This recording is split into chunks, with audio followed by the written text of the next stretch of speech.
Meus caros, meditação. Jó, capítulo 31, versículo 1 em diante até o 40. Como a leitura é muito extensa, o que é que eu propus? Leamos o texto, cada versículo, e já vamos meditando, para não nos alongarmos na meditação, na mensagem. Que Deus vos abençoe e vamos de imediato. Você que pode, pegue sua Bíblia, abra em Jó 31, 1 ao 40 e vamos acompanhar a leitura juntos ou lermos juntos.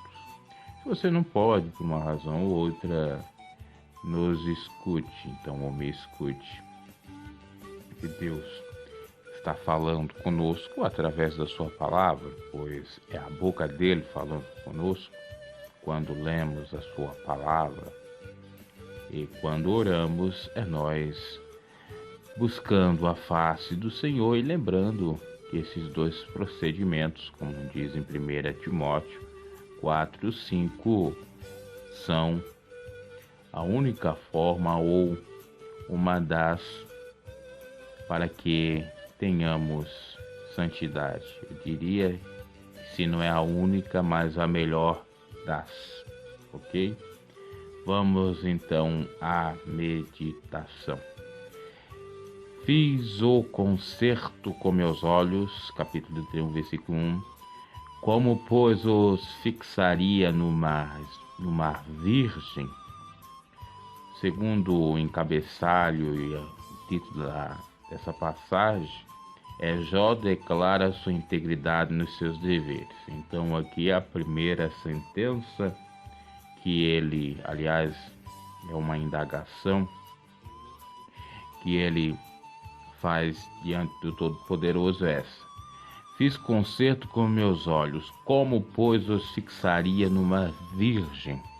Quer dizer, estou vivendo com a minha mulher, nunca adulterei, nunca busquei mulher de outrem, de outra pessoa, nunca peguei uma virgem, no sentido tanto de adultério, se fosse com uma mulher casada, né? Apesar de, nesse caso, todas as possibilidades, pelo fato de estar casado, configura-se adultério, mas vamos colocar assim, não quis uma prostituição, uma orgia, né? Porque diz Jó, fiz concerto com meus olhos, como, pois, os fixaria numa virgem? E esse fixar significa exatamente desejar, pois Cristo falou exatamente: se um homem olhar para uma mulher, no sentido de cobiçá-la, já está adulterando com ela, mesmo que não tenha conjunção carnal, mesmo que não tenha o coito. E Jó aqui, claro, estamos no Velho Testamento, mas com toda a ciência e sabedoria que Deus lhe deu, diz ou apresenta esse argumento, indagando a Deus, questionando a Deus: meu Deus, por acaso eu fixei meus olhos numa virgem, a mulher do próximo? Eu adulterei em pensamento contra minha esposa, contra minha cônjuge? Não.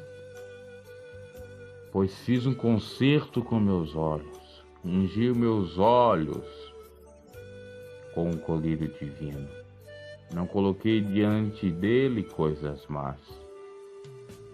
Então, Deus, esse é o motivo pelo qual o Senhor deveria me livrar desse sofrimento, desse penar que estou a passar, porque, Deus, se cumpro quase tudo ou tudo que me mandas e ainda não tenho o sossego, o descanso que eu tanto almejo. Jó falando nesse sentido. E às vezes você, meu irmão, se queixa com Deus, indaga a Deus: Senhor, como pode? Eu que aqui estou me santificando no sentido da cama ou leito sem mácula, no sentido do casamento monogâmico, casamento para sempre, né, com a mesma mulher, né, sem divórcio e sem um novo casamento. Eu que estou aqui, Senhor, sofrendo, poderia trocar essa minha esposa, que já está até mesmo idosa, por uma mais novinha, pois tem condições, tenho riquezas, mas não troco porque eu temo ao Senhor. Eu creio na sua palavra, que o Salomão falou da minha esposa da juventude. Creio na sua palavra, que disseste outrora, quando estava em carne, que aquilo que uniu o homem, aquilo que uniu Deus não separe o homem, que são ambos a mesma carne, porque obedecendo, fiel à minha esposa, e às vezes, quiçá, não posso dizer o mesmo dela para comigo, sinto até que talvez ela já não queira mais ficar comigo ou adultere em pensamento, apesar de que eu não tenho essa onisciência que o Senhor tem para saber o que ela anda pensando ou deixando de pensar, mas a minha parte o Senhor sabe o que eu estou fazendo. Quando se queixam nesse sentido, quando se queixam e fazem a comparação, a analogia com os ímpios, com os escarnecedores, com os falsos cristãos, né? Com aqueles que levam a palavra de Deus não com tanta seriedade, seguir ao Senhor, né? De caso e descaso, estão-se em casamento, como no tempo de Noé, fazem orgias, esbórnias e mais esbórnia, e cada vez mais estão prósperos, e cada vez mais estão abençoados, e cada vez mais estão com saúde, e cada vez mais estão com vigor, com robustez. E eu aqui, Senhor, nesse sofrimento, nesse queixume, tenha dó de mim. Esse é o primeiro argumento e a primeira justificativa que Jó fala. E que quantos que já faleceram, mas em vida pensaram dessa maneira, seguidores de Cristo, no presente momento, e se Cristo não vir, os próximos que vierem, a próxima geração também vai ter exatamente esse queixume, esse questionar com o próprio Deus, com Jeová. Nesse sentido do casamento, no sentido da fidelidade ao cônjuge, no sentido de não abandonar o cônjuge, de obedecer à ordenança de Deus, que é contra o adultério, que é contra, inclusive, o divórcio, que não é da vontade. Claro que toda regra há uma exceção, né? Mas o que Deus não quer é trocar, simplesmente por trocar o seu cônjuge. E Jó com certeza estava fazendo isso. Não estava colocando seus olhos para cobiçar uma virgem ou a mulher do próximo. Parece uma injustiça. Às vezes você pensa: meu Deus, estou aqui sofrendo, o outro foi lá, casou, separou, não deu certo novamente, separou e casou novamente, está tudo bem, os filhos não incomodam, está tudo uma beleza.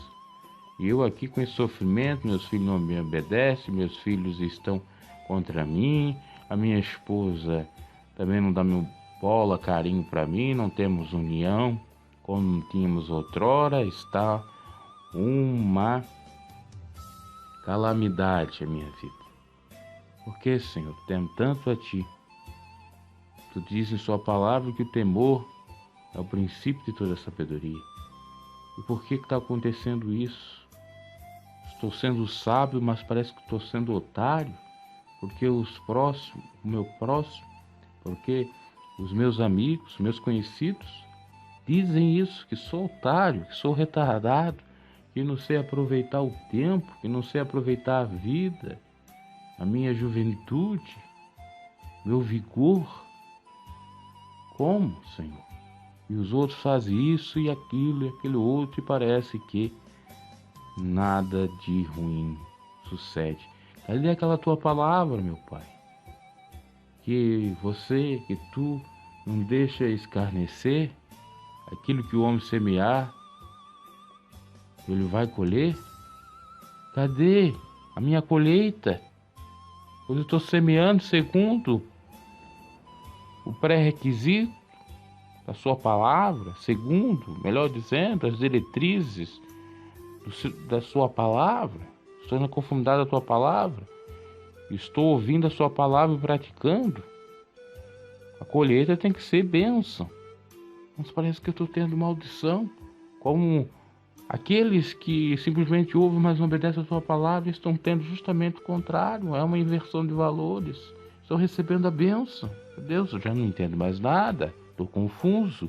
Você não é Deus de confusão, tu não és Deus de confusão, meu Deus, me deu uma luz.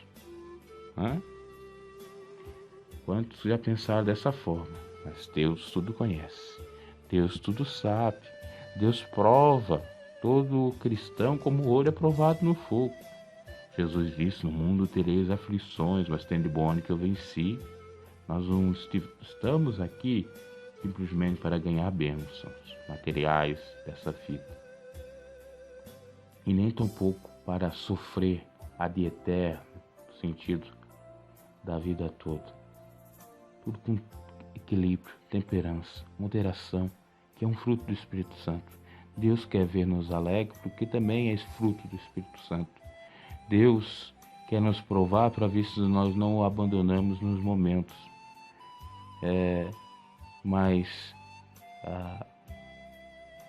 de bênção,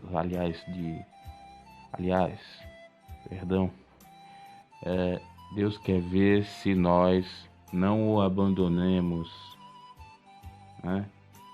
não viramos as costas para Ele nos momentos de dor. Porque é muito fácil servir ao Senhor, ou crer nele, ou estar com Ele, querer estar com Ele quando está tudo numa boa, quando Ele oferece e cumpre as bênçãos em nossas vidas, as suas promessas. Mas quando vem a adversidade, os problemas, as aflições, parece que isso serve como um empecilho, barreira para separar o homem e a mulher de Deus. Pois é só vir uma tribulaçãozinha do nada, que a pessoa já está xingando a Deus, murmurando contra Deus. Isso é o espírito e a síndrome de Jó. Que isso tenha que ser, ou que isso melhor dizendo, que isso venha a ser extirpado, excluído, deletado da nossa vida, esse pensamento. Porque mais tarde, adiante, Deus vai repreender Jó através de Elieu, e depois Jó vai reconhecer as suas misérias no fim do livro de Jó, reconhecendo que era realmente louco, ou que estava realmente louco ao querer se justificar e não acreditar na fidelidade do Senhor, que permanece fiel ainda que nós sejamos ou viemos ser infiéis. Versículo 2: porque qual seria a parte de Deus vinda de cima, ou é a herança do Todo-Poderoso desde as alturas? Um novo questionamento. Porque qual seria a parte de Deus vinda de cima, ou é a herança do Todo-Poderoso desde as alturas? Porventura não é versículo 3, porventura não é a perdição para o perverso e o desastre para os que obram iniquidade? Questionamento do Jó agora. Qual é a justiça de Deus? Aquilo que eu falei da lei da semeadura. Jó está questionando isso. Não seria a perdição para o perverso e o desastre para aqueles que obram iniquidade? Ou não vê ele os meus caminhos e não conta todos os meus passos? Olha que interessante, no versículo 2 ao 4. Por que, Senhor? O certo não é isso? O certo não é o justo receber bênçãos e o ímpio receber maldições? Como que na prática a teoria é outra? Porque o justo sofre pelo pecador. O justo sofre, enquanto que o ímpio, o rebelde, o desobediente, o opressor, o escarnecedor, vive bem. É considerado até mesmo pela sociedade como um bom vivant. Pessoa que sabe viver, que vive bem. Mas será mesmo que ele vive bem? Pois está aí, estampado, evidenciado, suas práticas, que o mesmo não faz coisa certa, que o mesmo não se dedica a amar ao Senhor sobre todas as coisas e ao próximo a si mesmo. Como que ele pode ser considerado bom vivant e ter as bênçãos de ti, ó Deus? Essa, trazendo em miúdos, é a reclamação, o queixume, a queixa de Jó contra Deus. Mas lembramos que Deus vai chover na horta do justo e do ímpio. É óbvio que Deus está sabendo ou está a par de tudo. Devemos confiar, devemos ter fé, devemos vencer pela fé essa aprovação do Senhor. E quando sairmos da aprovação, sairemos mais capacitados, experientes e, consequentemente, abençoados maravilhosamente por Deus. Mas essa questão é interessante. Quantos cristãos já se depararam com essa situação ou já fizeram essa indagação a Deus, a Jeová? Senhor, como? Você não diz na sua palavra que é assim, assim, assado? E que isso vai ter exatamente a consequência assim, assim, assado? Por que que está tudo bagunçado, está tudo confuso, embaraçado? Eu não estou entendendo, eu não estou compreendendo, eu não estou vendo. É o agir de Deus. Os vossos pensamentos não são os meus, diz Deus. Deus tem um modo de trabalhar diferente do nosso. Meus caros. Por que, Senhor, que para o perverso é bênção, para quem é ímpio ou para os que obram iniquidade, só tem prosperidade? E eu que faço a sua vontade, estou no centro da sua vontade, não alcanço nada de nada. Muito pelo contrário, estou sofrendo pacas, muito. Versículo 5. Se andei com vaidade, e se o meu pé se apressou para o engano, pesa-me, versículo 6, em balanças fiéis, e saberá Deus a minha sinceridade. Então, Jó começa fazendo seu primeiro questionamento com relação a podemos considerar assim, infidelidade ou a fidelidade dele conjugal, né? Afirmando isso, ratificando a sua fidelidade à sua esposa. Depois ele vai dizendo que por esse motivo, destino ou resultado deveria ser justamente o contrário do que ele estava vivenciando, por estar sendo obediente a Deus, amando seu próximo, amando a sua esposa, fazendo bem para a sua família.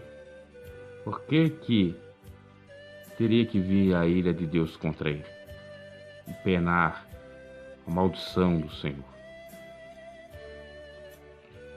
E agora ele diz: se porventura ele reconhece, se então, Senhor, se eu estou errado, se eu estou errado mesmo,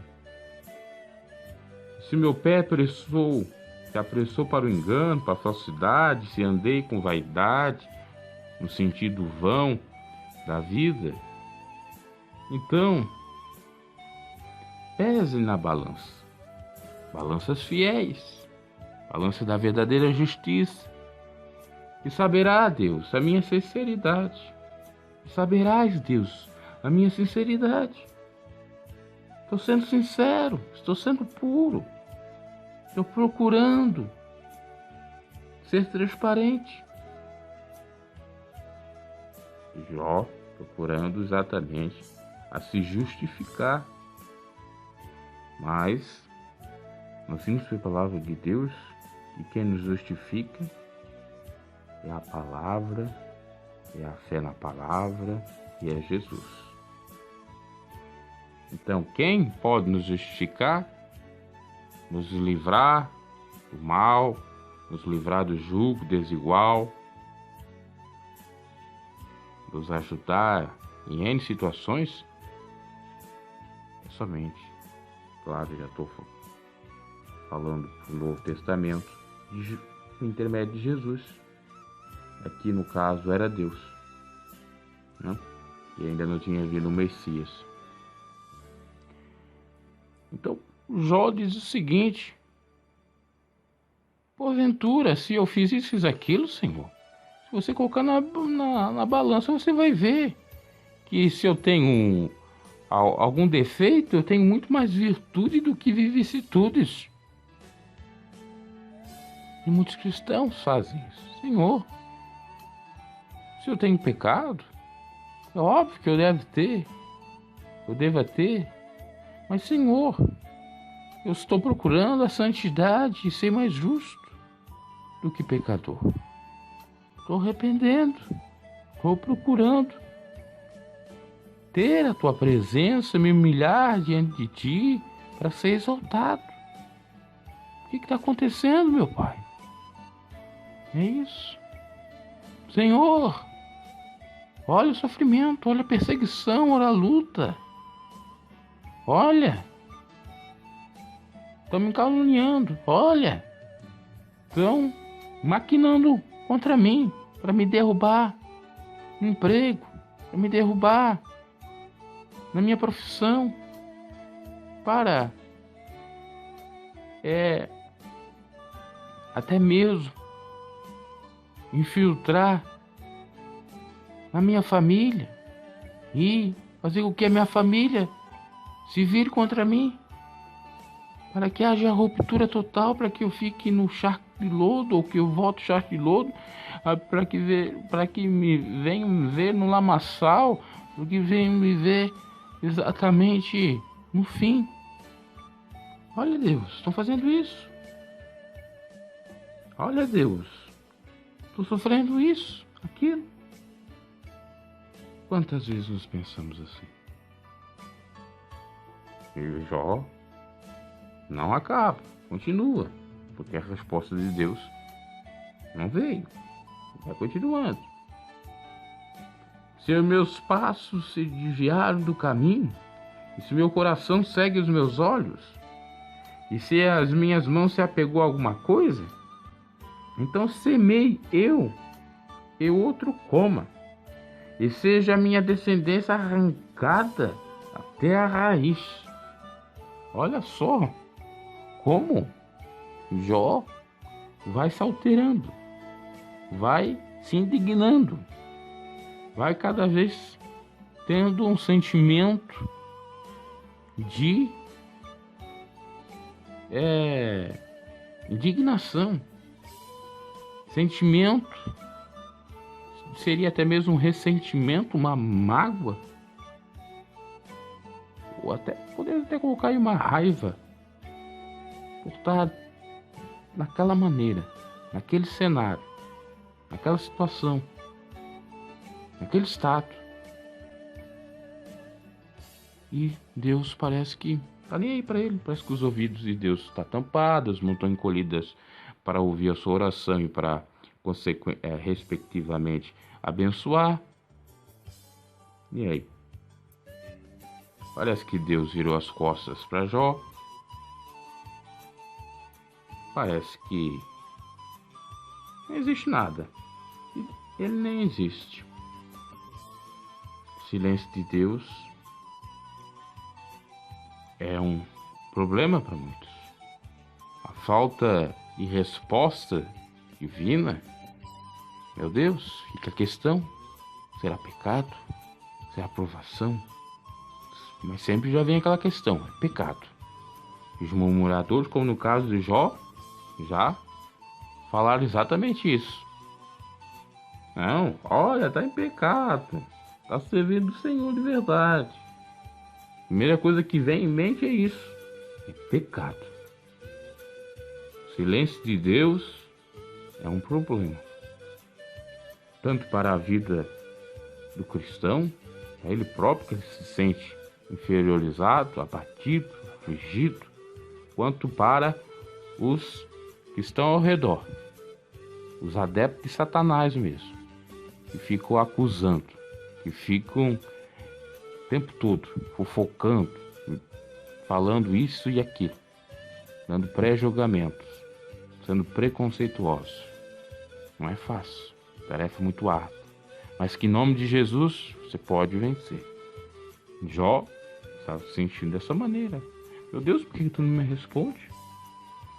Aí Saul, Deus não respondeu porque ele pecou, porque Deus falava pelas pedras, depois não passou mais a falar porque ele não obedeceu exatamente o que Deus quis.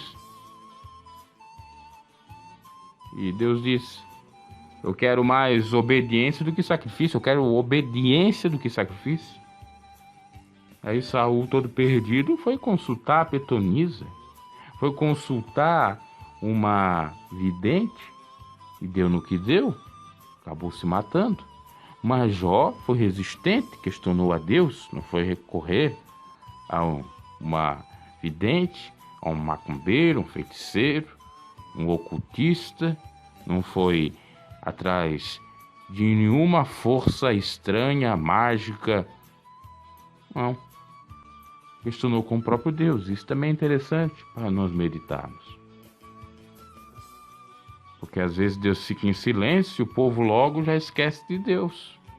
Deus não está me ouvindo, eu vou me recorrer aos deuses.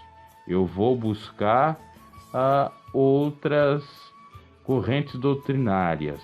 Eu vou buscar o profeta. Eu vou buscar o macumbeiro, o vidente. Eu vou buscar a carta, o tarô, a numerologia, os astros. Vou buscar o que diz as outras religiões pagãs. Eu vou buscar. Não tem resposta desse Deus hebreu, desse Deus israelita, desse Deus que depois se encarnou em homem. O Verbo virou homem e habitou entre os homens e padeceu e depois ressuscitou, está sentado dentro de Deus Pai. E é Jesus, esse Jesus também não me responde. Não, vou para outro lugar. Mas Jó foi persistente. Jó ficou se queixando, indagando, mesmo que isso não é uma coisa, vamos colocar assim, lista para se fazer, né? Mas foi diante de Deus. Na realidade até é lícito, mas não é, vamos colocar assim, conveniente, não é? Uma palavra que eu queria colocar aqui, mas não vem agora no exato momento. Não seria, vamos colocar assim, é certo, é lícito, é permitido. Deus até entende, compreende, ouve,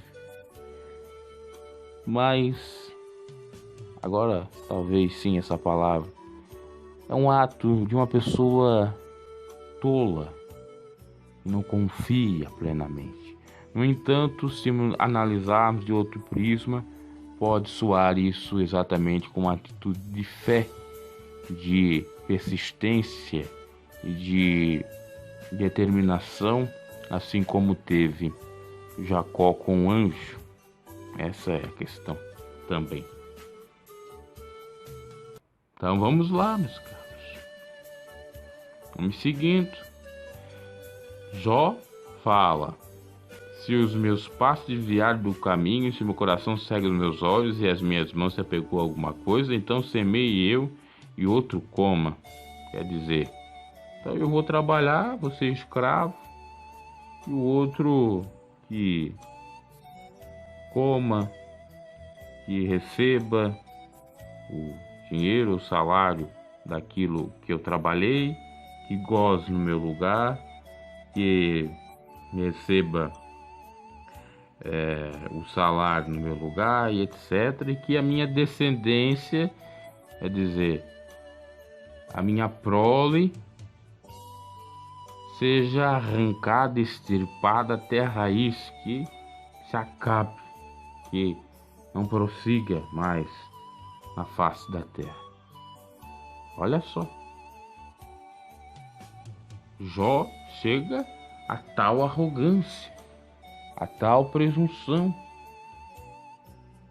ao dizer exatamente isso, ao proferir isso, ao exigir de Deus isso, ao querer que Deus faça isso. Quantas vezes nós fizemos exatamente isso que Jó disse? Senhor, se o Senhor não dá, eu não quero mais saber do Senhor.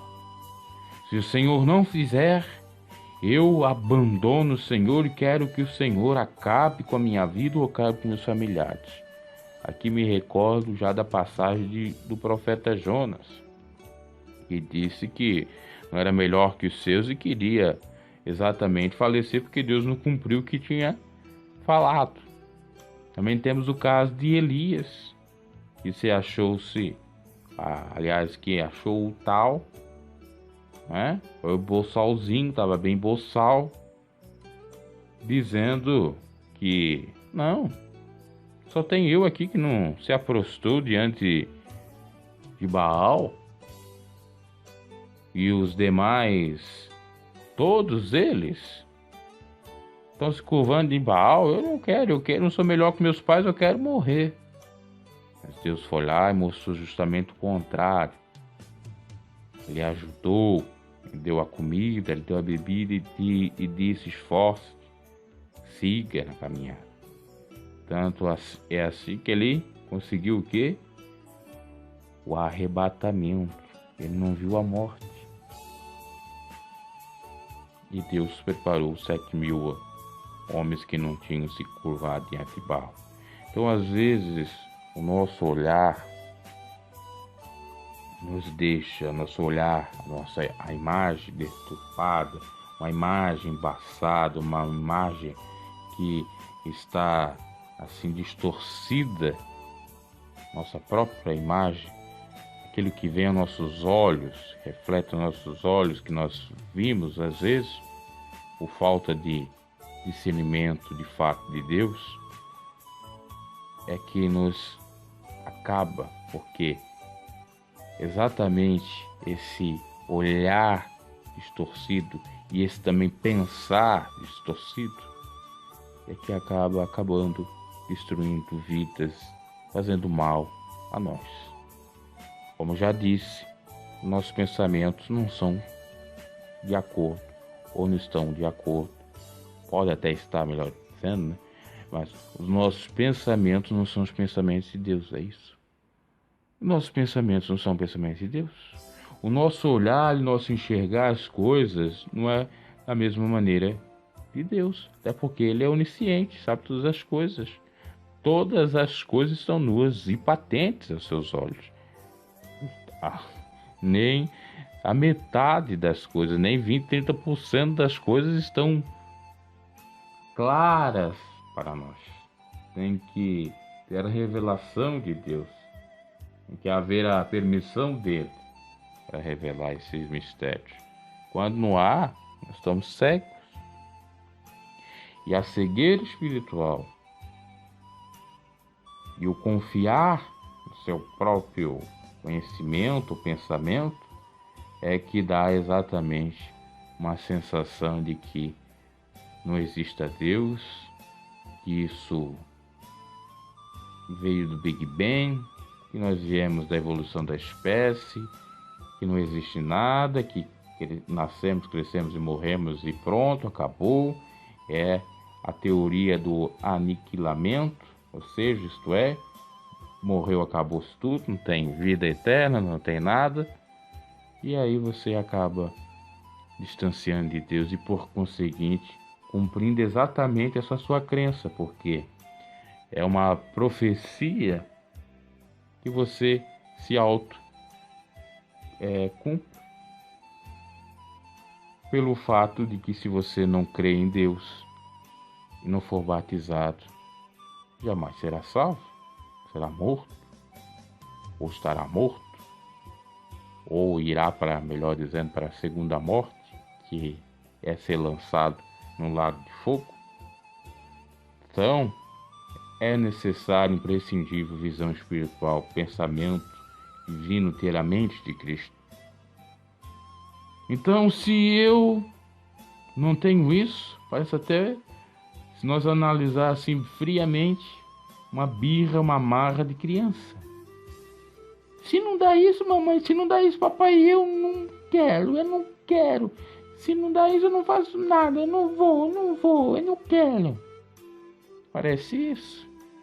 Parece infantilidade, exatamente, no sentido pejorativo, né? E aí, meus caros, quantas das vezes nós fizemos isso? É claro que Deus perdoa nosso tempo de ignorância, Deus perdoa quando nós se arrependemos de verdade, Deus perdoa quando nós nos humilhamos e pedimos misericórdia. Mas se nós continuarmos com esses pensamentos, nós não vamos chegar tão longe. Nós vamos logo perder a salvação. E perder a salvação não é perder tão somente o céu, o paraíso, a vida vindoura, mas é perder tudo aquilo que Deus tem preparado para nós aqui, nessa terra, nessa vida, inclusive. Então é necessário, meus caros, nós confiar na fidelidade de Deus, nós pôr em ação a nossa fé, crendo que Deus, aquilo que não nos compete, que não é da nossa alçada, Ele vai cumprir. Agora, obviamente que aquilo que é da nossa competência, nós temos que fazer. Por exemplo, Deus falou com Josué: se fosse tendo boa ânimo, eu seria contigo. O que era para Josué fazer? Qual era o sentido de se forçar e ter bom ânimo? Se forçar para ser um exímio, melhor, dos melhores governadores de Israel, ser o sucessor um belo sucessor de Moisés, ou um sucessor bem qualificado, né? Se forçar para tal, com instrução, vamos colocar assim, com até mesmo conhecimento na época que se tinha para cuidar, para estruturar, administrar o povo, os bens do povo, enfim, como um governador, né? Como um líder como uma pessoa que está à frente da obra poder. Então o esforço dele era isso, é se esforçar cada dia mais, procurar a vicissitude, ser excelente. Ter bom ânimo, não desanimar quando não for atingido aquilo que era esperado, quando houver a frustração. E, por conseguinte, fazer essas duas coisas, Deus faria a sua parte. Deus lhe ajudaria naquilo que era impossível para ele realizar, humanamente possível. E assim, com essa mensagem, com essa exortação de Deus a Moisés, nós temos exatamente o dever de fazer o mesmo, que é para nós também. Como Deus falou com Josué, fala conosco. No caso aqui de Jó, é exatamente confiar no Senhor, não duvidar. Apesar de que muitos acham essa virtude de Jó, até eu já disse aqui, que não foi uma atitude tão plausível assim. No entanto, se a gente for analisar de outro ângulo, parece que ele até mesmo tinha fé e queria realmente uma resposta de Deus. Obviamente que não é justificável isso, esse erro. Mais tarde você vê nos próximos capítulos exatamente a repreensão e também a própria humilhação ou reconhecimento de Jó com relação a isso que ele falou aqui no capítulo 31. Vamos seguindo. Estamos no versículo 8, vamos para o 9. Se o meu coração se deixou seduzir por uma mulher, ou se andei rodeando a porta do meu próximo, então moa, então esmiúce minha mulher, ou esmague minha mulher, no sentido de esmagar, de dar para outro, e o outro se curve sobre ela, porque isso seria uma infâmia e delito pertencente aos juízes, porque é fogo que consome até a perdição e desgarraria toda a minha renda. Então, mais uma tentativa de Jó se justificar, dizendo: olha, Senhor, se eu estou errado, então toma tudo que é meu, acaba com a minha mulher, dá para o próximo, me deixa aqui sozinho, né? E depois até mesmo a mulher, antes, né, disso, a mulher chega a dizer: olha, amaldiçoa esse teu Deus e morre. E nisso tudo Jó foi fiel a todas as tentações no começo, né, quando se está com a fé firme, calcada realmente em Deus, na sua palavra, no começo tem que ser energia, robustez para combater. O ruim e o complicado é manter isso. E é exatamente isso que Satanás faz, tentar nos vencer no cansaço. Por isso que Jó não aguentou, porque a luta era demais. Tudo que é demais é veneno, já diz o ditado, não é verdade? Então, o Jó faz essa indagação a Deus. Indagação, e aqui já é uma sentença de afirmação, dizendo: olha, faça assim, então, se não fizer assim, nesse sentido mais ou menos, tome tudo que é meu de uma vez, acaba com isso e pronto. Né? Mas é isso, acaba com isso e pronto.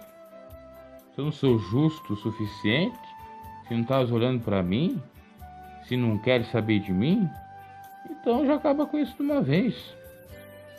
Então, acabe com aquilo que ainda me restou, destrua-me por completo. Quantos de nós fizemos isso? Senhor, então, acaba com a minha família, acaba com o meu... Isso já é meio difícil alguém falar ou cogitar nesse sentido. Agora, no sentido de se atentar à própria vida, de colocar a própria vida em jogo, quantos de nós fizemos? Eu, inclusive, posso ser aqui hipócrita. Quantas vezes, Senhor não me deu isso? Então, Já me tira desse mundo, não quero mais saber. Então, Deus, não queres me ajudar? Não queres? Então, para que eu vou te servir? Parece que tu és tão desleal para comigo. Eu tento ser o máximo leal, transparente, fiel, sincero a ti, e tu me vem exatamente com o contrário, com a coisa mais ruim perante mim? Por quê? O que eu te fiz? Pergunta é essa. A principal queixa de Jó a Deus é: o que eu fiz a ti, meu Deus? Me esclarece, me castiga. Porque se Jó fosse que nem um Davi da vida, fosse um adúltero, um homicida, e até mesmo Davi reconhece isso e aceita o castigo de Deus, tudo bem, é o oposto de Jó. Mas Jó era um homem íntegro, fiel ao Senhor, temente, como diz lá no primeiro capítulo, nos versículos do primeiro capítulo do próprio livro. Mas Satanás foi diante de Deus e falou exatamente: tá te servindo, mas por que tu dá tudo para ele? Tira, eu quero ver. Então Deus permitiu tocar nos bens todos, na sua própria família, só não na sua alma.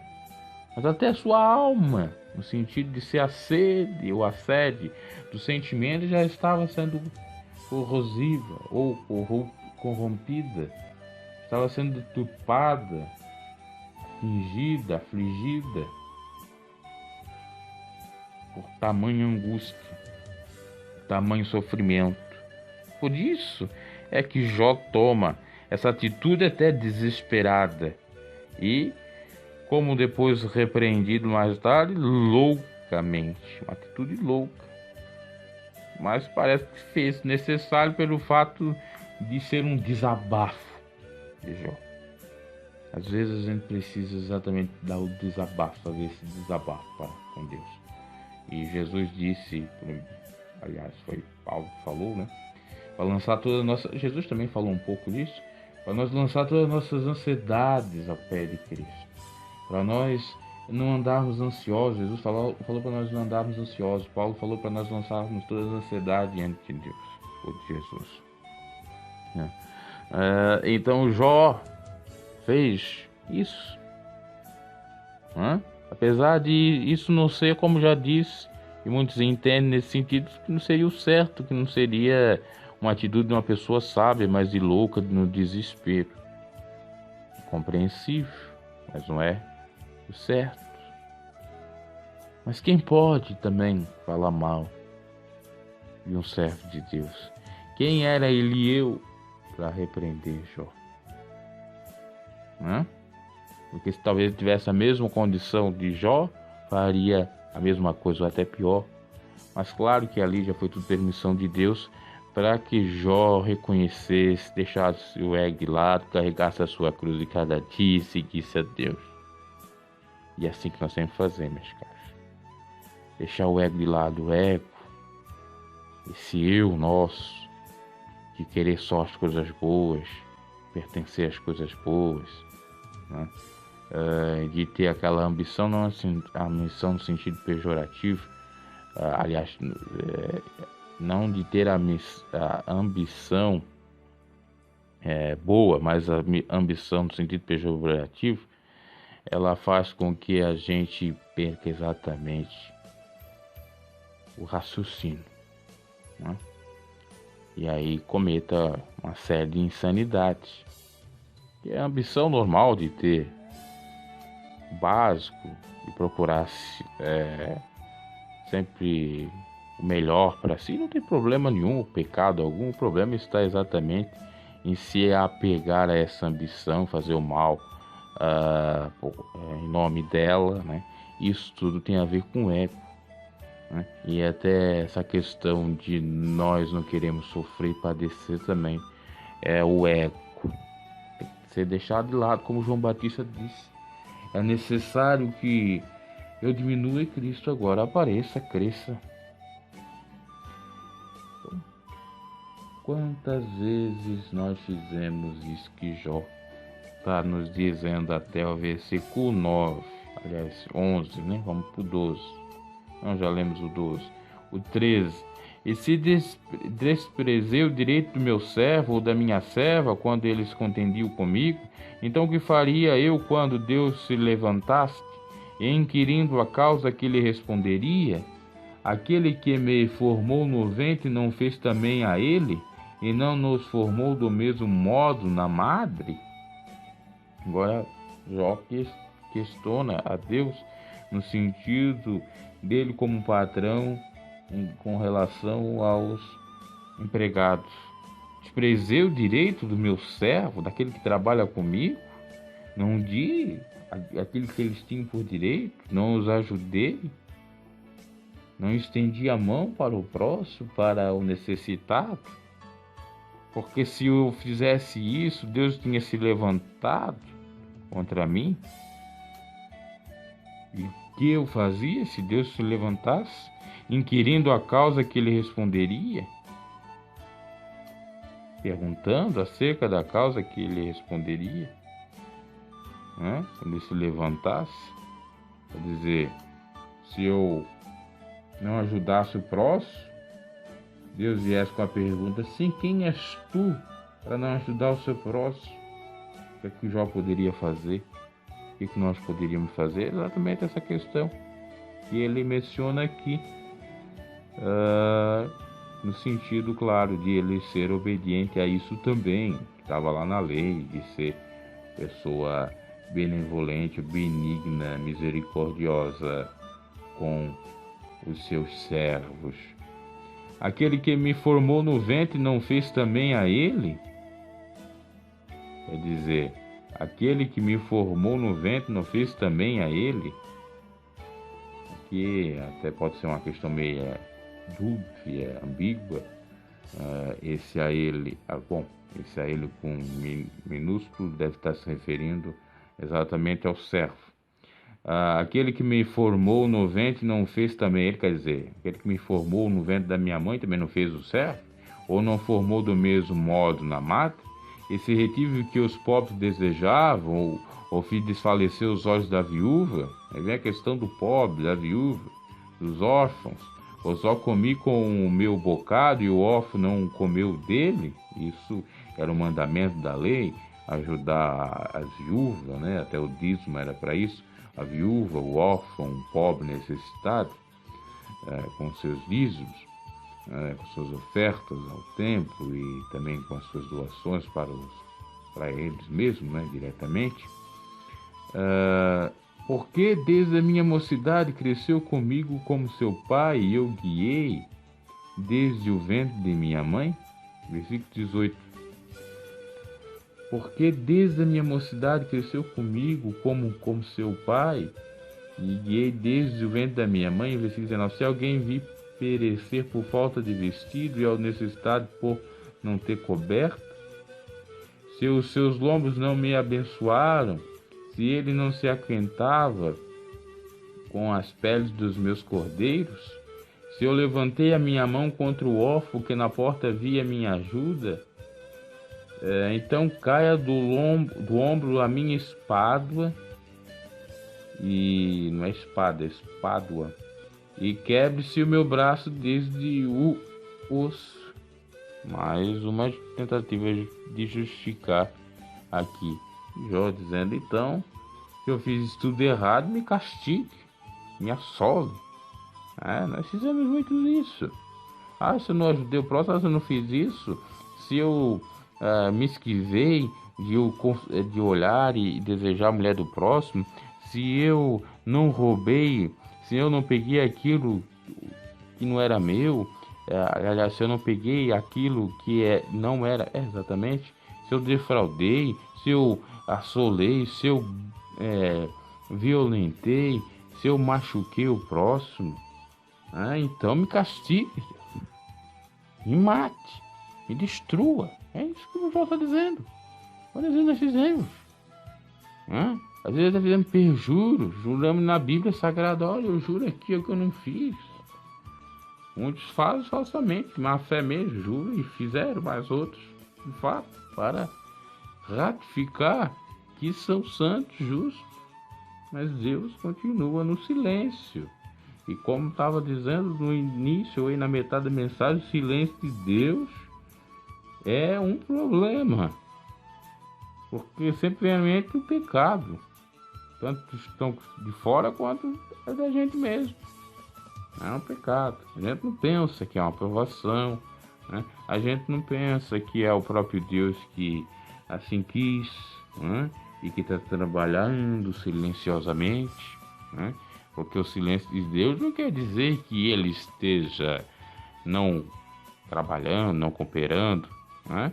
Silêncio é simplesmente não falar, mas não significa ficar de braços cruzados, não significa, né, não fazer as coisas, né? Porque você sabe, uma pessoa muda, ela não tem impedimento de fazer qualquer outras coisas, ela só tem uma barreira no falar. Mesmo assim, né, hoje em dia tem aí as Libras, né, que é o código que eles aprendem aí por meio da língua de sinais, falando exatamente com aqueles que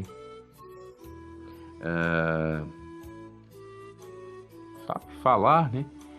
Mas falando por sinais, né? Então eles têm como se comunicar e fazem tudo normalmente. Assim é Deus, o silêncio de Deus, né? É isso, ele está trabalhando silenciosamente, ele está fazendo o trabalho, emudecendo, né? Às vezes falando apenas por sinais, para não deixar claro e evidenciado a coisa, fazer até mesmo uma surpresa. Aleluia. E a Bíblia fala que Jesus virá como um ladrão. E a Bíblia fala que Jesus virá de repente, né? Segunda vinda de Cristo. Veja que essa surpresa de Deus e essa questão também do virá, nós podemos colocar aqui, claro, simbolicamente, virá Cristo vindo para a sua vida, de Cristo entrar em você, né? É de repente também, né? Então é necessário a gente ter a mente de Jesus, porque senão vamos pensar que a provação é pecado, o silêncio de Deus é pecado, não é provação, ou não é o modo de Deus agir, né, ao nosso favor. Meus caros, vamos seguindo. Versículo, nós estávamos no versículo 22, vamos para o 23. Porque o castigo de Deus era para mim um assombro, e eu não podia suportar a sua grandeza. Se no ouro pus a minha esperança, ou disse ao ouro fino, tu és a minha confiança, se me alegrei de que era muita minha fazenda e de minha mão tinha alcançado muito, se olhei para o sol quando resplandecia, para a lua caminhando gloriosa, versículo 27, e o meu coração se deixou enganar em oculto e a minha boca beijou a minha mão, também isso seria delito pertencente ao juiz, pois assim negaria a Deus que está em cima. Já dizendo, se eu coloquei o meu amor, as coisas dessa vida, me apeguei ao ouro, à minha fazenda, a minha riqueza, se tive vanglória, se fui megalomaníaco, se tive mania de grandeza, se achei que eu era o tal, que eu fiz tudo por mim mesmo, se não considerei que sem Deus eu não poderia fazer nada, então eu estou errado. E isso até diante dos juízes, reis em Israel, estaria errado. Quanto mais para Deus, né? Está negando a Deus que está em cima. Tudo vê, que tudo contempla e que nos abençoa. De fato, já que a sua bênção é que verdadeiramente nos enriquece.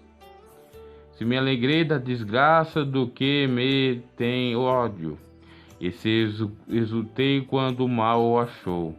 Também não deixei pecar o meu paladar desejando a sua morte com maldição. Se a gente da minha tenda não disse, quem se não terá saciado com a sua carne.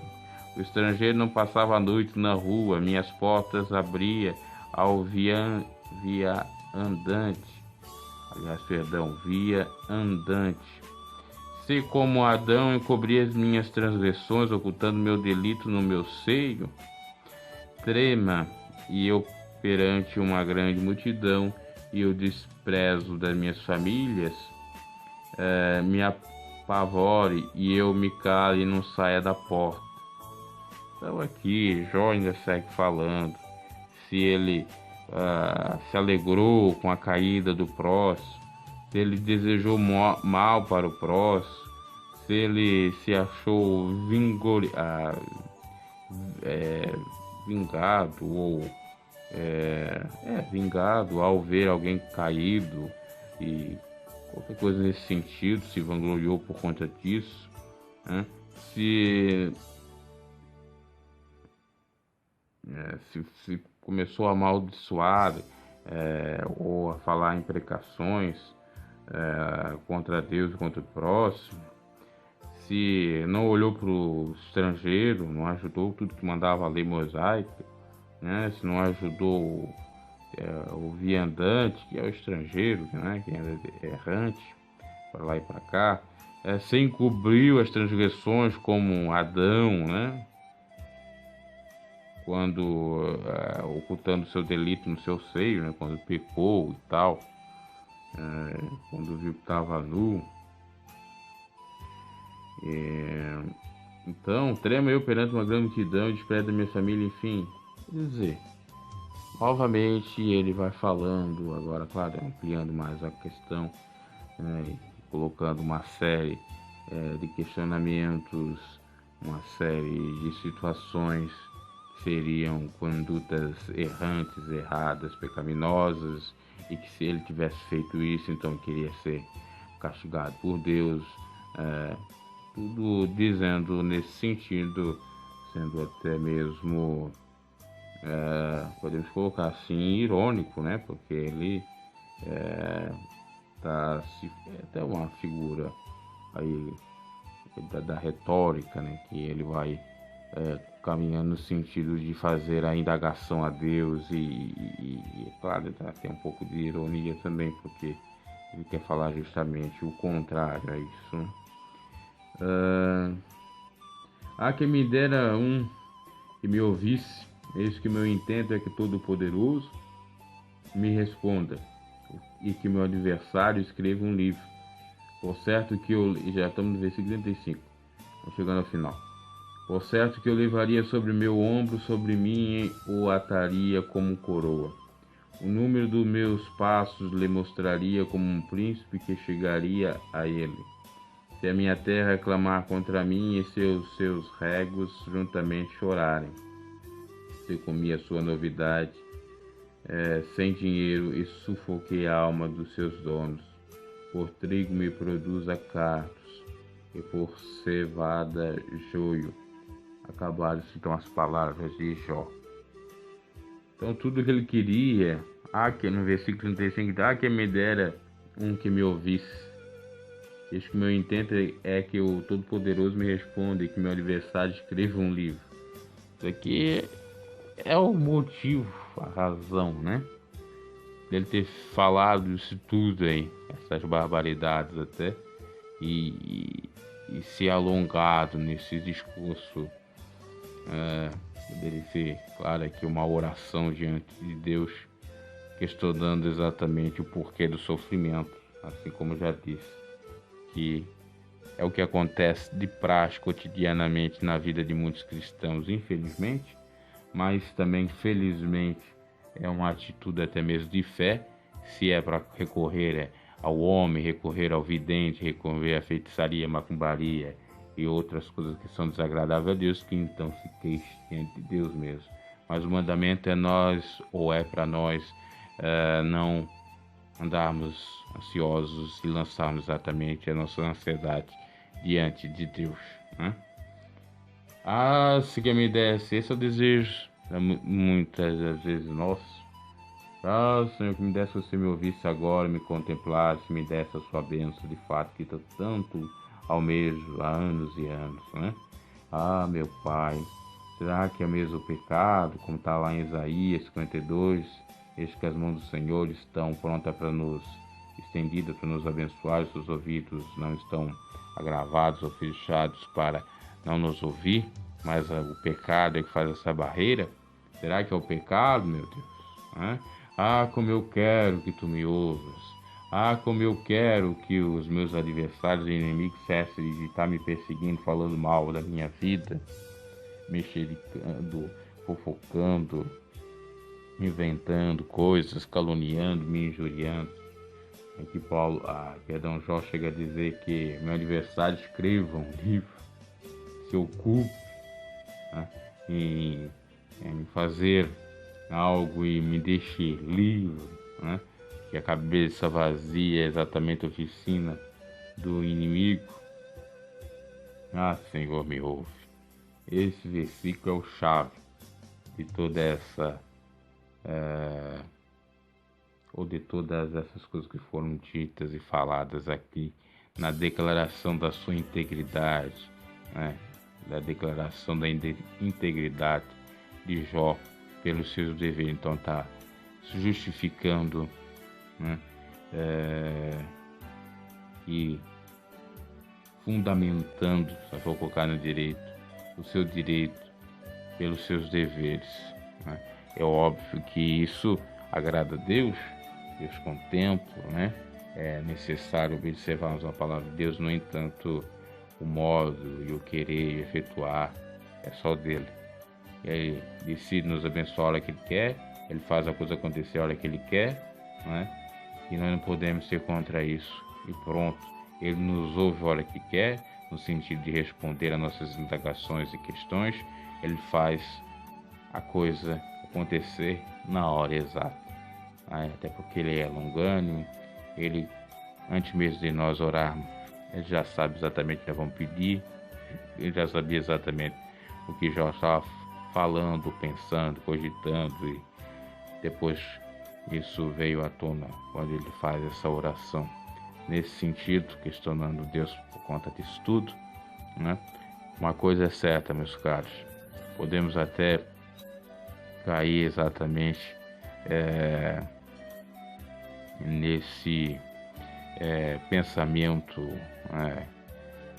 de queremos assim fazer tipo uma afronta, vamos colocar assim, a Deus, ou tentar chamar a atenção de Deus na realidade, né? Com discursos mais bonitos, mais sábios e tentando até mesmo colocar nossa vida em jogo, exigir de Deus, mas não podemos exigir dele nada, mas nós temos que agradecê-lo. E Deus não trabalha por força, por violência, mas sim pelo seu Espírito, assim para conosco, assim como para com ele.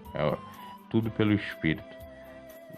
O Espírito Santo é que nos convence do erro e do pecado, e o Espírito Santo é que trabalha a nosso favor pelo seu livre convencimento, né? Pelo seu querer efetuar. Essa é a grande verdade, tá? Então, Deus trabalha conforme Ele quer, né? E pronto, ok?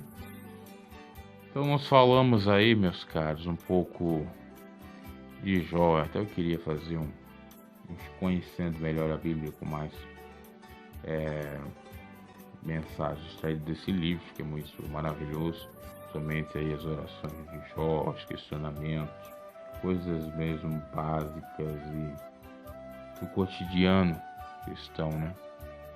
Que muitas das vezes é abafado, ocultado, né? Externado pelo fato do preconceito, pelo fato de achar que eu estou em pecado, eu estou com o diabo no couro, porque isso aconteceu, porque eu fiz isso e tal, né?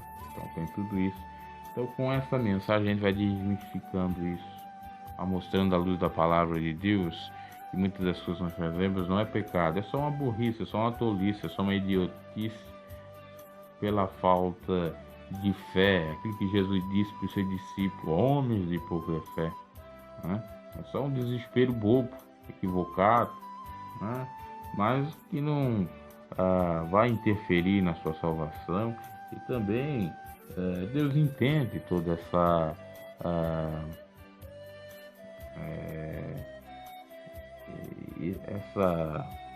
aflição, essa loucura, vamos colocar assim. Deus entende, né? Mas quanto mais nós fizemos isso, né, e a gente pode ter como exemplo exatamente uma criança para com seu pai, quanto mais ele esperneia, quanto mais ele berra, quanto mais ele faz isso, mais o pai não liga, porque sabe que ele tem birra e tal, ele tem a vontade de dar, ele quer dar, né? Mas não é no momento que a criança quer, e também tem a questão de poder dar, né? E Deus também tem essa questão de poder dar, porque para dar para alguns certas coisas, às vezes não é viável. Eu não estou falando aquilo que você pode ganhar com seu esforço laboral, com a sua profissão. Não estou falando nada disso, porque muitos confundem isso. Deus não quer me dar um carro, Deus não quer me dar uma casa, né? Aí temos a teologia contrária à prosperidade, né? Que vem exatamente pelo nosso esforço e bom ânimo, né? Que a prosperidade de Deus para conosco é a saúde, e o resto nós vamos correr atrás, né? E muitos não tem porque não corre atrás. Porque se Deus me der, eu vou para o inferno, né? Se me der um carro, uma casa, porque eu vou desviar dele, assim é bom, porque na pobreza eu garanto a minha salvação, até porque está escrito na Bíblia, né, que o rico não vai ser salvo, porque está lá escrito. Jesus disse que não passará, para mais fácil é passar um camelo no buraco de uma agulha do que um rico ir para o reino dos céus. Então o rico não vai para o céu. Então isso é tudo quem disse engano, né, meus caros? Porque não é assim. Vai ter rico nos céus, rico desapegado dessa vida, dos bens que ele tiver, das riquezas que ele tiver, assim como Jó foi salvo e Deus o restituiu por ele ser fiel, por ele reconhecer as suas misérias, né? Tantos outros servem de Deus, não tem pecado algum em ter riquezas e alcançar por meio do trabalho, da ambição sadia, não da ambição perniciosa, egocêntrica e tal, né? Então eu não estou falando disso, tá? E muitos confundem, não, Deus não vai me dar isso aqui porque eu vou para o inferno, porque vai fazer eu não seguir mais Cristo. Meu caro, você pode deixar de seguir a Cristo mesmo na sua pobreza. Quantos que não seguem mais a Cristo, apesar de ir para uma religião, ir para uma denominação religiosa, igreja e tal, porque exatamente caíram em certas crendices, achando que daquela maneira vão ser salvos aí, não refreiam sua língua, falam coisas que não é para falar, que isso também é pecado, e outras coisas mais, né? Quer dizer, a realidade é essa: como um mosquito engole um camelo. Hipócritas, hipocrisia, fariseu, etc. Tá? Então não estou falando disso. Estou falando da prosperidade de Deus, que é exatamente a saúde, que é os dons do Espírito Santo, essas coisas todas, tá? E Deus opera na hora que Ele quer. Deus dá isso a hora que Ele quer, não é na hora que nós pensamos. Até porque isso eu concordo que Deus não quer, que nós nos vangloriamos em nós mesmos, que nós nos exaltamos, que nós sejamos soberbos como foi Satanás e por isso caiu dos céus. A questão de Deus é essa: o que Ele não quer, e por isso que as coisas não acontecem de acordo com o que nós queremos de imediato, é exatamente isso: a questão da soberba, Deus me exaltar. E isso acontece com aquele que tem mais ou tem menos no sentido socioeconômico. Essa é a grande verdade. A soberba tanto está com o pobre, pode estar, né, com a pessoa pobre no sentido monetário, socioeconômico, como com a pessoa rica, tá? E a Bíblia fala que a soberba procede à queda. A pessoa está nas trevas, já está caído da graça de Deus quando ela tem soberba, quando ela substitui Deus na sua vida, quando ela aceita e acredita que ela é mais do que Deus, ou que os ensinamentos dela, que não estão às vezes de acordo ou em conformidade com as Sagradas Escrituras, é mais certo, coerente, fiel, fidedigno, correto do que a própria palavra do Senhor. Então aí nós temos que diferenciar as coisas e entender isso à luz da palavra de Deus, porque senão nós vamos cair aí em erros crassos, grosseiros, e depois nós vamos questionar a Deus que nem Jó, mas aí nós não podemos nem nos questionar. Ainda Jó teria esse direito de se questionar, porque realmente era fiel e íntegro diante de Deus. Agora nós não, né? Nós muitas das vezes fazemos muitas coisas que não agradam a Deus, depois vamos dizer assim: Senhor, por que, Senhor, isso? Por que aquilo, meu Pai?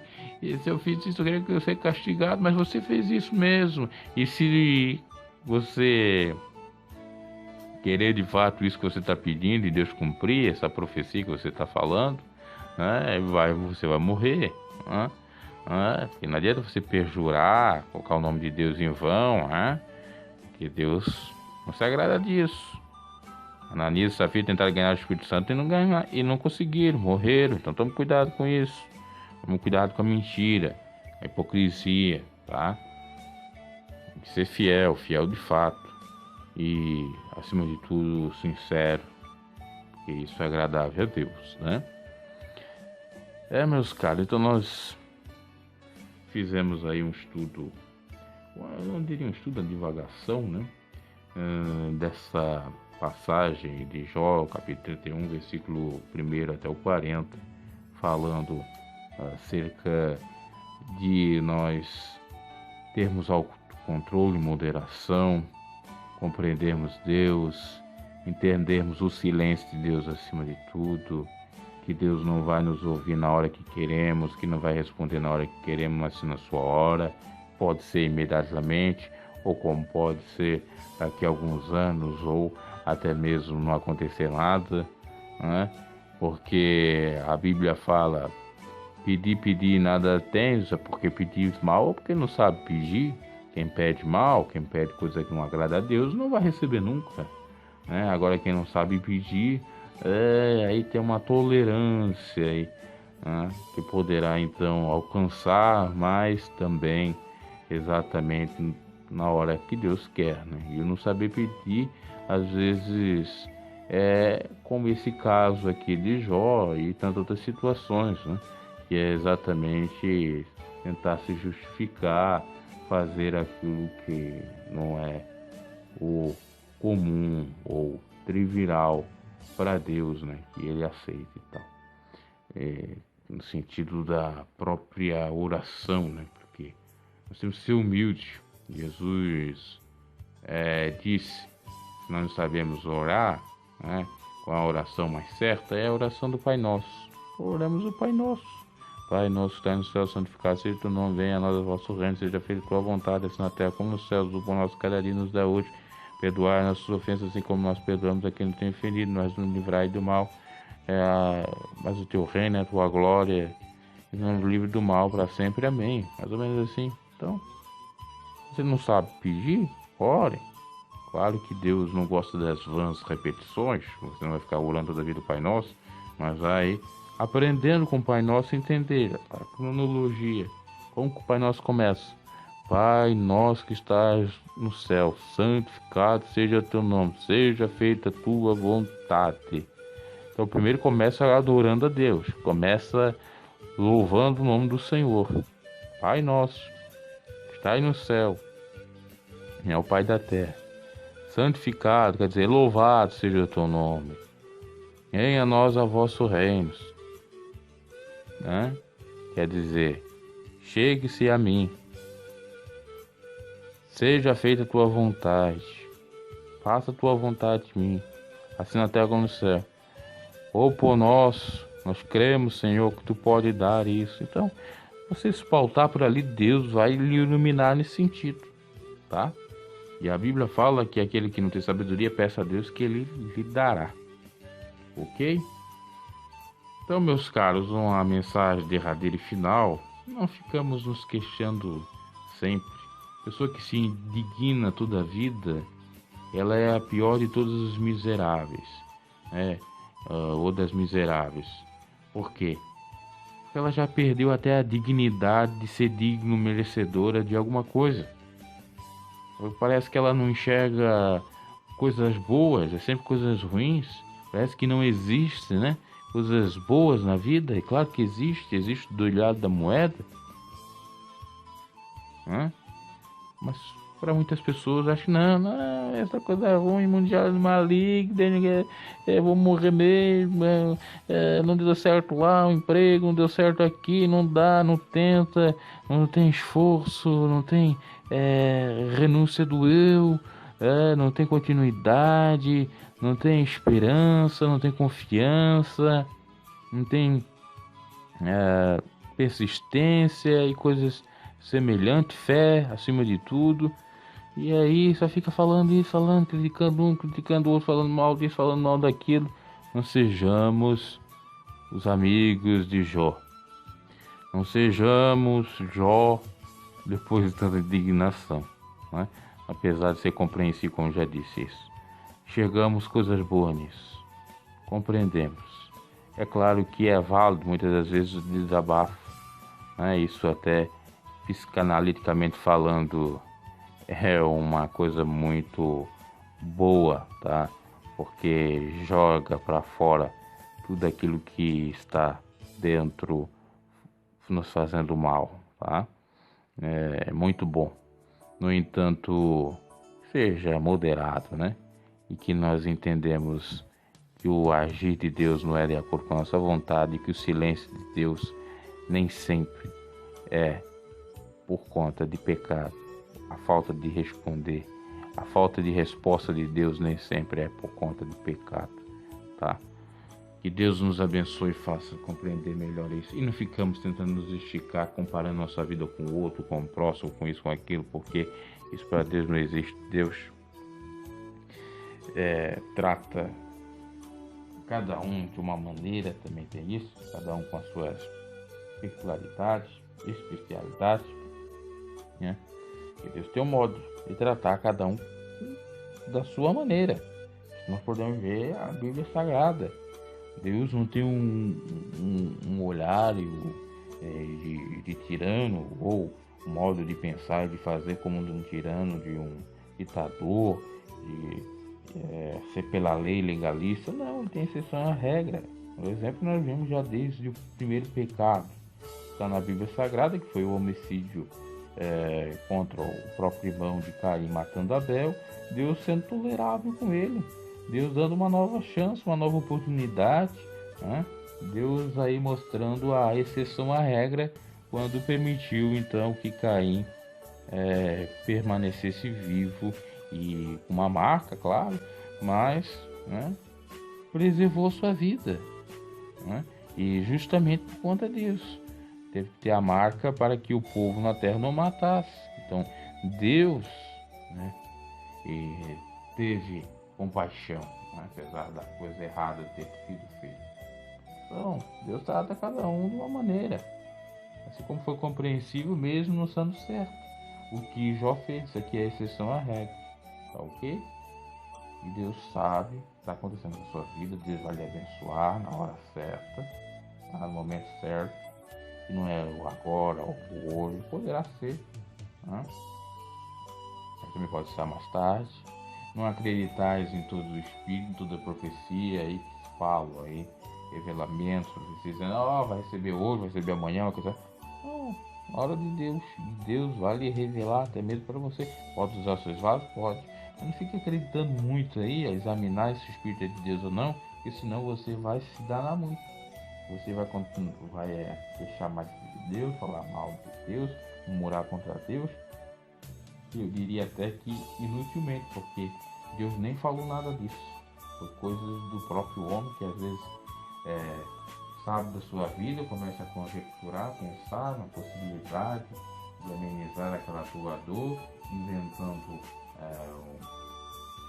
e aí frases, ou sentenças, ou profecias, ou mantras, de autoajuda para você acreditar naquilo e enganar a sua mente, que seja até uma maneira de ludibriar a sua mente, é um truque. E você acredita nisso e depois, quando você cai na realidade ou na real, né? Pois é justamente o contrário. Então confiamos em Deus, Ele é fiel, Ele contempla todas as coisas, sabe tudo e vai dar com certeza uma solução para o nosso problema, porque Ele é socorro bem presente na hora da angústia. Ele é Deus e Ele cumpre as suas palavras. Porque passa os céus da terra, suas palavras no quê? Onde passar. E Ele não é filho do homem para que minta, e nem, aliás, não é homem para que minta, nem filho do homem para que se arrependa. Eu sempre me equivoco nisso quando vou falar essa sentença, esse chavão que já virou aí no meio cristão evangélico e tal. E sempre repetir isso que está lá em Números. Ok?